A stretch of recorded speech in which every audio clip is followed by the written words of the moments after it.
จ้าเป็นน้องเด้อไม่นี่เฮ้ยก่อเมื่อคือแมวแมวปุ้งหลงมาอ้อมานำคัดมาเป็นน้องเอ้ยฮะว่าจันเฮงแก่งจันที่คัดน้อยหนึ่งว่าเป็นกับพี่น้องทุกการมันเอาการทะเลทอดพี่น้องไว้ทุกกรรมเด้อว่าฟาเรสเองเดียวกับที่ประจันการพี่น้องนะว่าเจอหลายร้อนที่คัดอีกโมนไปเด้อมือก็ไม่เอามาเถอะพี่น้องเด้อ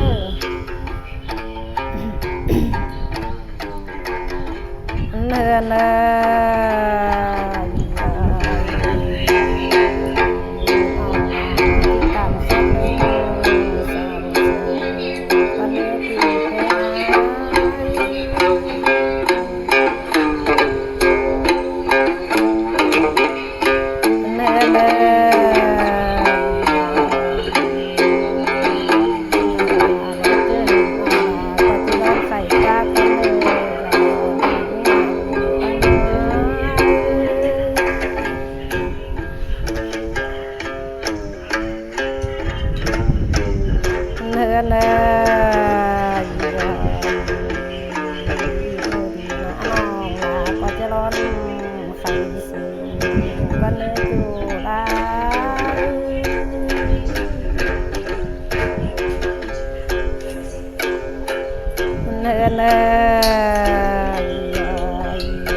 ที่โตจากเล็กเอาคอยก็เนื้อจูบันลักมือใจ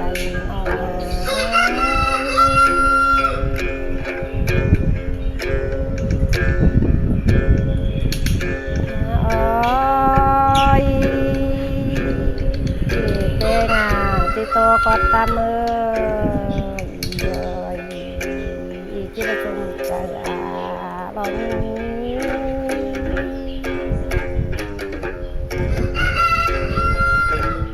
ื้อที่โตคอดส่งใจประชุมใจป่าเป็นเด็กจะน้องลาไอ้เจ้าละ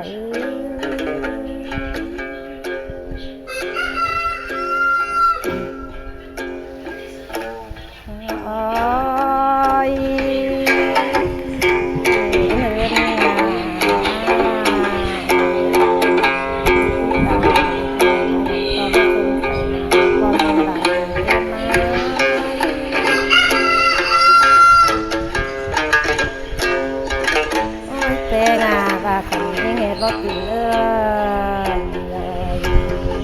ก็ปิ้งแม่หลังคงเต้งลายก้อยจอนยงตุงกามเ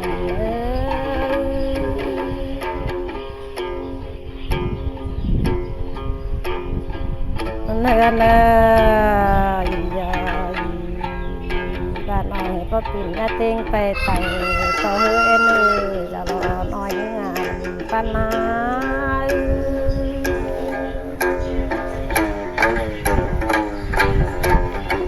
อย่าเต็งมือตั้งมอง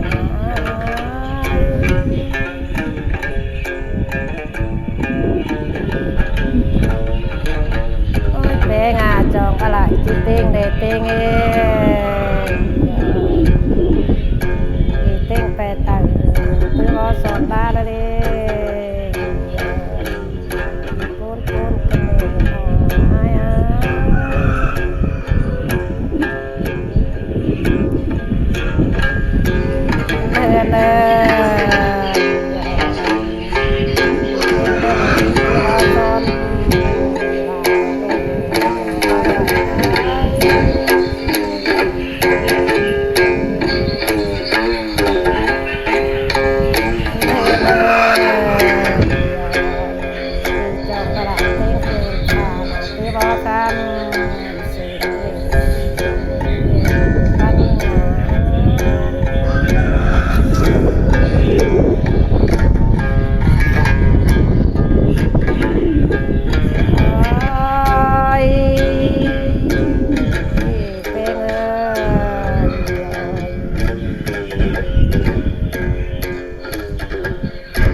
แปลงตาเห็นใหม่กันห้าขันยิ่งเงินเลยจะรอน้อยยิ่งงานป้าน้อ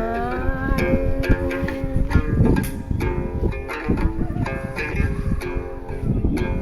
อ้อยเหินเลยเงินเด้งมือรับเงินเด้งทันห้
การสักหน่อยให้สร้างคนสิ่งเลย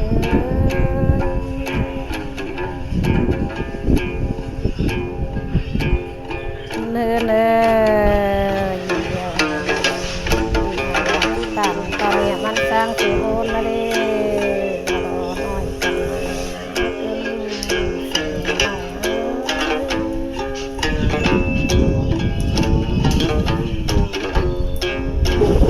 โอ้ยแปลงาบ้านเราก็กิน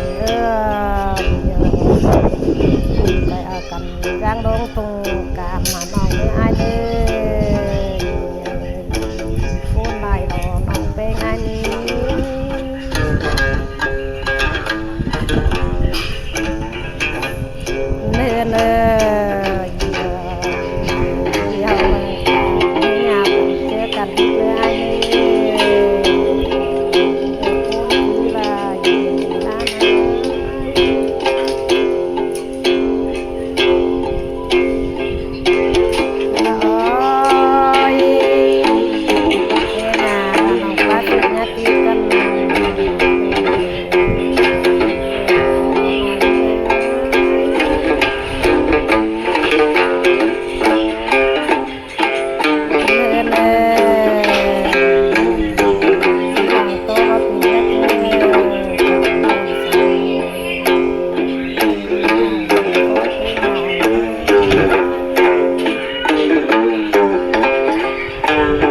ตอนนี้น้องละจี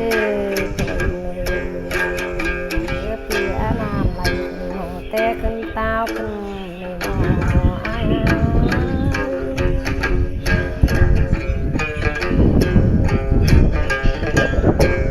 เนื้อหน้าน้องจอมเจ้าไหลตอนนี้บ้านนี้เสียบายกันเล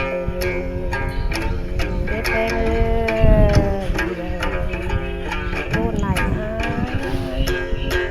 จ้าพี่น้องเนื้อแล้วทอดไหนพี่น้องเอ้ยสงกรานต์เนื้อประจำกระเนื้อเลือดไหล